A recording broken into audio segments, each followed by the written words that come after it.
Jim Powell, a middle-aged man, narrates the first episode of the series. He works as a police artist and is somewhat dissatisfied with both his family and profession. His scientist wife, Stephanie, works really hard for a large scientific company called Global Tech, as she's currently doing research on a mysterious plant. Daphne and JJ, his two teenage children, are constantly on their phones and don't have time for activities like playing catch with their father. They're losing the ties that a typical family should have among themselves. Fed up, Jim makes the decision that they will all accompany Mom on her research trip to Brazil so they can all spend some family time together. Jim proposes that they take a flight over the Amazon rainforest while they're traveling, but things don't go according to plan. Due to an approaching storm, the plane is forced to land in the ocean, which is somewhat shining with tiny neon particles. Fortunately, Jim's family is unharmed, but their pilot is not so lucky. In the next scene, Jim and his family are all back home, leading their separate lives again. After returning from the trip, Jim is back at work at the precinct, where he talks with a female detective, Detective Cho, about a case. As they're talking, a guy in the station suddenly grabs an officer's gun and points it at the detective. Jim sees this and dives to push her out of the way, saving her. However, the gun still goes off. After a while, Detective Cho gets up and wonders where the bullet is. Jim then excuses himself and looks in his hand. There's the bullet. Apparently, he caught the bullet with his own hand without getting hurt. Jim is shocked to comprehend what just happened. He then goes to a batting cage to explore what might have just happened to him. He tips off the security guy and manages to have the whole place for him for an hour. Setting the pitching machine to 90 miles per hour, he surprisingly catches pitches without a problem. Then he increases the speed to 140 miles per hour. Still no problem. Just then, his best friend and colleague George, who is a district attorney, shows up and Jim gives him a gun.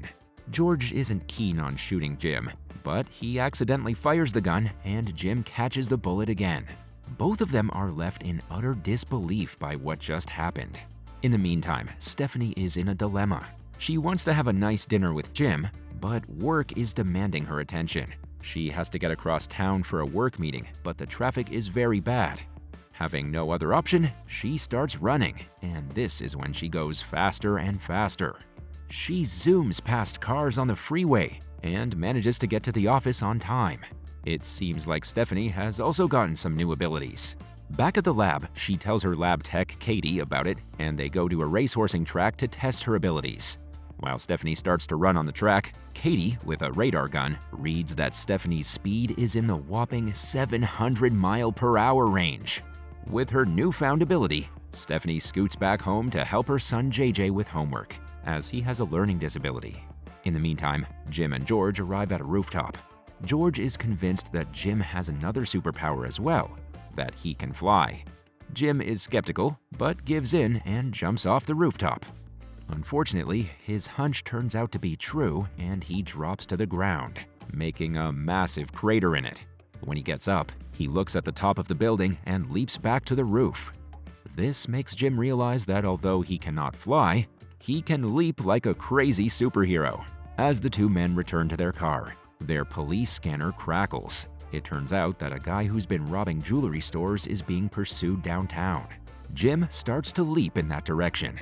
He ends up catching the guy in an alley, but before he can subdue him, the bad guy's partner suddenly shoots him in the back of the head.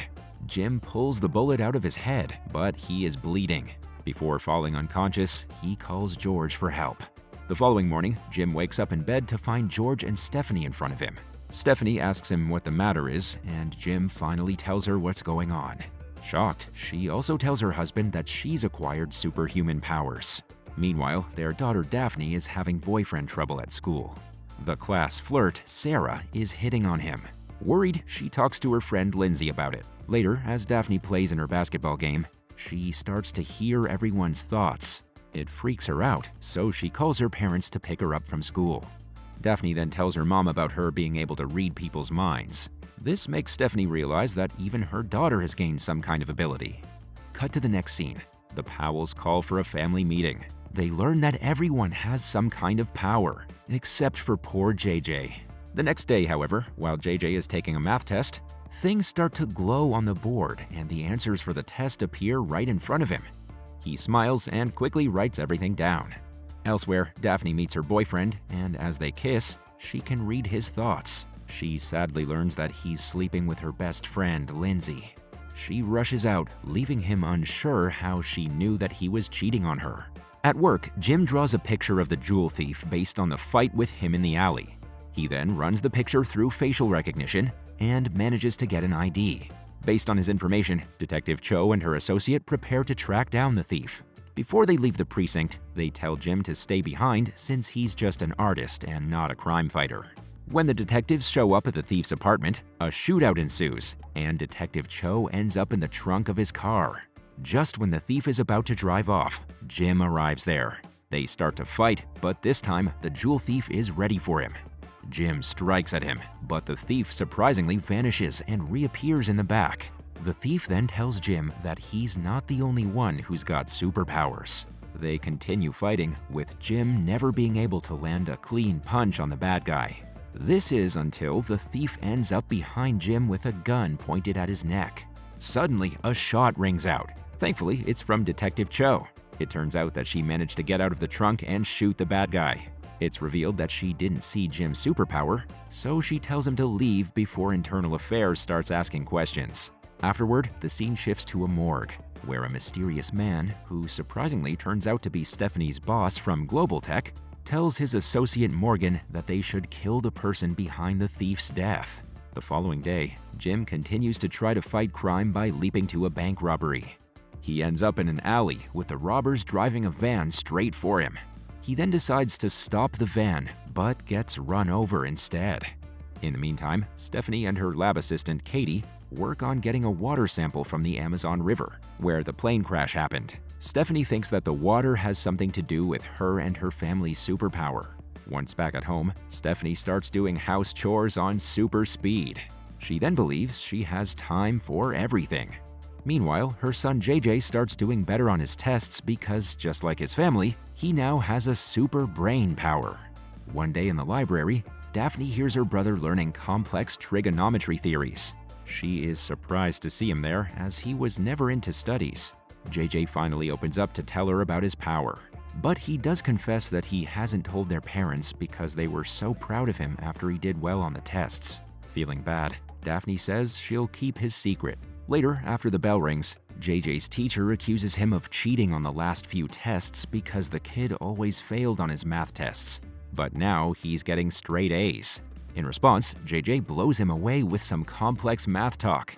But his teacher still wants to talk to his parents about his cheating.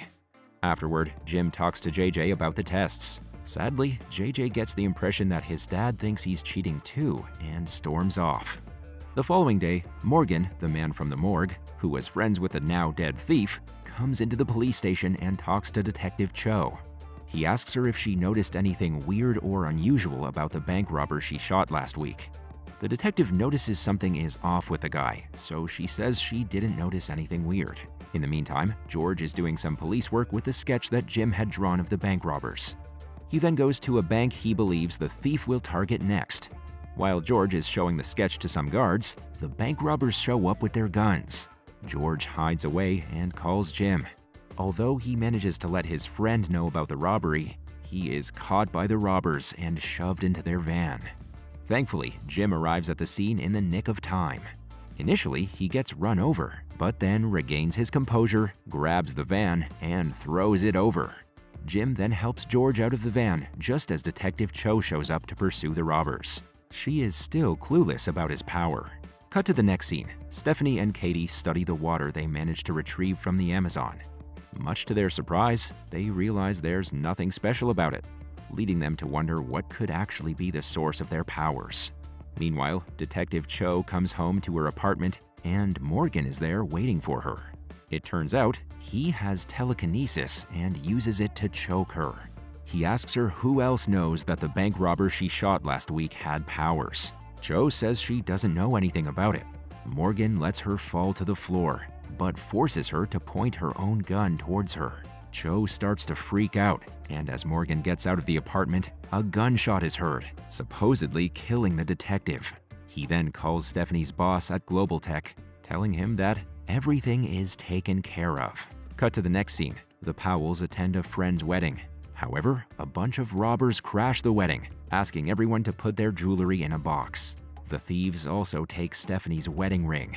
But the Powells decide not to use their superpower to get back at the robbers, realizing that they would be risking their lives. The next day, Stephanie manages to get the funding for her research at Global Tech, but her boss tells her that as part of the funding, they need to test her blood sample for insurance purposes. The company already has her sample as it was taken some time ago for a similar project.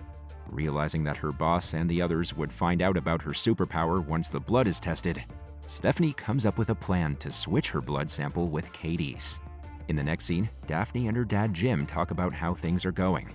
Just then, he gets a call from George about another wedding that is likely to be robbed. Therefore, Jim lies to her that he has some emergency work at the precinct. However, since Daphne can read minds, she learns about his lies. That night, Stephanie and Katie are at Global Tech to switch some of Stephanie's blood samples. Katie has the route mapped. Stephanie just has to break in without slowing down, or the cameras will see her. Additionally, she has to swipe a key card at one point.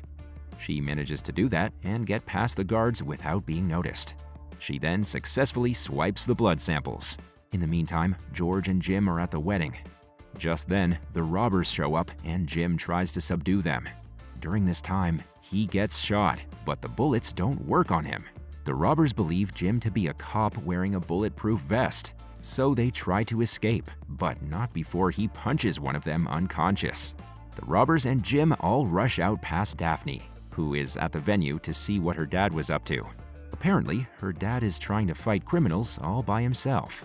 When Jim sees that the robbers are getting away through a rope, he leaps up on a building and manages to grab one of them by the leg. The robber falls down onto an arriving cop car, but surprisingly survives. When Jim returns home, Stephanie and Daphne are waiting for him, angry about his lying. Apparently, they had promised each other that they will not be using their power until they really know what's happening to them. Jim tells them that his powers are finally letting him be the person he wants to be.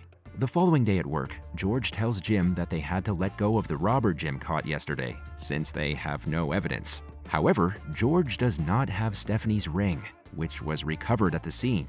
In the meantime, Global Tech's boss calls in an employee, asking if he was in the building the other day as his card was used to access the lab. We realize that the card was stolen by Stephanie to break in, but the employee is clueless about this. Later, the boss observes the CCTV footage, but doesn't see anyone. However, he does notice Stephanie's blood vials swiftly disappearing and appearing in the lab's refrigerator. Now the boss is suspicious of Stephanie. That night, Jim takes Stephanie to dinner on the roof of a restaurant. They dance together, and he once again proposes to her with her recovered engagement ring.